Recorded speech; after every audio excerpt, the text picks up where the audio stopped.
ব্যক্তির জন্য দোয়া করে আল্লাহ রাব্বুল আলামিন হাজী সাহেবকে মাফ করে দেয়, যার জন্য দোয়া করলো ওই ব্যক্তিকে আল্লাহ তাআলা মাফ করে দেয়। এই জন্য হাজী সাহেবের দোয়া নেওয়ার জন্য 40 দিন ধরে দোয়া কবুল হয়, বসে দোয়া নেওয়ার জন্য।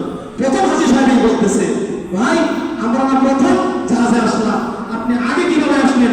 আপনাকে না কাবা শরীফের চত্বরে তম করতে একবার আমি দেখছি। বলে কি চুপ হয়ে গেছে, বলে কি চুপ যাইতেছে যা।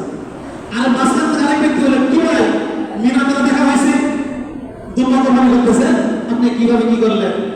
আয়সা দিকে করে সাধারণ পোশাক করে ফেলেছে, আগে এসে বসেন। এক এক কথা শুনে আমি বলে মক্কায় গেছি, আমি বলে হাস করছি। আরেক ব্যক্তি বলে, কি আলাপার ময়দানে দেখছিলাম আপনাকে, একসাথে বসে মোনাজাত করছিলাম, আপনি এসে গেছেন, ভালো গেছেন, এই কইতেছে। কেউ বলে মুজদালিফায়, কেউ বলে মিনার ময়দানে, কেউ বলে সাফা মারওয়ায় সাই করতে দেখছি। অনেক মুসলিম সবাই আমাকে জিততেছে। ঘটনা কি? আমি বাড়িতে চলে গেলাম,